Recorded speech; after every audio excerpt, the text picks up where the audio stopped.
आज कुछ ऐसे क्वेश्चंस को डिस्कस करना है जो कि हमारे बीएचयू और अदर कंपटीशन एंट्रेंस के एग्जाम्स के लिए काफ़ी बहुत ही इम्पोर्टेंट बनते हैं। जैसे कि पहला क्वेश्चन है हमारा यहाँ पर, ऐसा कौन सा प्रोसेस है, इसको इंग्लिश में लेकर चलते हैं, which process takes place when the movement of the particles occur in water only। यानी कि ऐसा कौन सा प्रोसेस है जो कि केवल वाटर के अंदर होता है, यानी कि यहाँ पर डिफ्यूजन और ऑस्मोसिस में से ये क्वेश्चन पूछा जाता है कि which process takes place when the movement of the molecules occur in water only। यानी कि अगर डिफ्यूजन और ऑस्मोसिस का अगर एमसीक्यू में आता है तो आपको यहाँ पर केवल ऑस्मोसिस लिखना है, ना कि डिफ्यूजन। अगला जो क्वेश्चन आता है वो है a cytoplasm consists of an aqueous ground substance। aqueous ground substance जो लेकर आता है तो हम उसको बोलते हैं साइटोसोल। दो हमारे इंपॉर्टेंट क्वेश्चन हुए। इसके बाद थर्ड क्वेश्चन है dash is absent in the RBC of mammal. तो जब आरबीसी ऑफ मैमल की बात करते हैं तो इसमें आरबीसी ऑफ मैमल की जब बात करेंगे तो इसमें न्यूक्लियस भी आएगा और साथ के साथ यहाँ पर मैं यहाँ लिख देता हूँ दैट इज न्यूक्लियस और एंडोप्लाज्मिक रेटिकुलम ERB दोनों हमारे ऑर्गेनेलिज आएंगे। इसके बाद एक और इसमें प्लस पॉइंट एक क्वेश्चन और लिख सकते हैं इसमें कि प्लास्टिड की शेप कैसी है। प्लास्टिड जो कि प्लांट के अंदर प्रेजेंट होता है ये इसकी शेप बायकॉन्वेक्स होती है। ये इंपॉर्टेंट क्वेश्चन बना है और लगातार 1 या 2 सालों में अक्सर रिपीट होता हुआ देखा गया है। तो प्लास्टिड आर बायकॉन्वेक्स शेप ऑर्गेनिज्म। इसके बाद अगला क्वेश्चन जो बनता है ऑक्सीजोम या F1 पार्टिकल्स, ऑक्सीजोम या F1 particles are found in, तो ये आएगा हमारा इनका माइटोकॉन्ड्रिया। ये माइटोकॉन्ड्रिया के अंदर पाया जाता है। इस तरीके का स्ट्रक्चर आता है जो ये जो हमारे ऑक्सीजोम है, इस तरीके से अगर ये स्ट्रक्चर बनता है तो ये हमारा ऑक्सीजोम है जिसको हम F1 पार्टिकल बोलते हैं।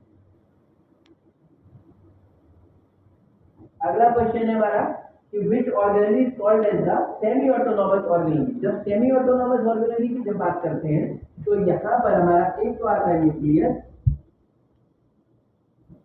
ठीक, और साथ के साथ यहाँ पर हमारा माइटोकॉन्ड्रिया।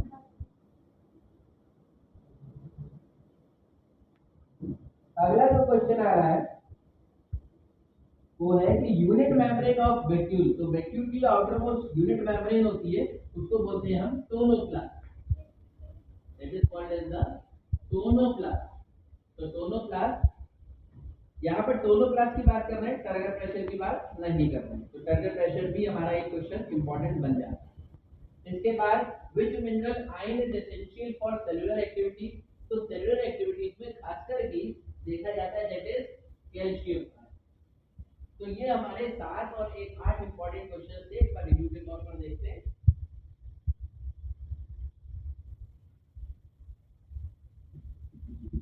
पहला क्वेश्चन है ऐसा कौन सा प्रोसेस है which process which takes place when the movement of the molecules occur in water। तो वाटर के अंदर जो मूवमेंट शो करता है, वाटर के अंदर जो मूवमेंट होता है पार्टिकल्स का, वो डिफ्यूजन एमसीक्यू के बेसिस पे देखें तो डिफ्यूजन और ऑस्मोसिस आएगा। तो केवल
है unit membrane, outer membrane of a vacuole is called as the tonoplast, tonoplast बोलते हैं इसको।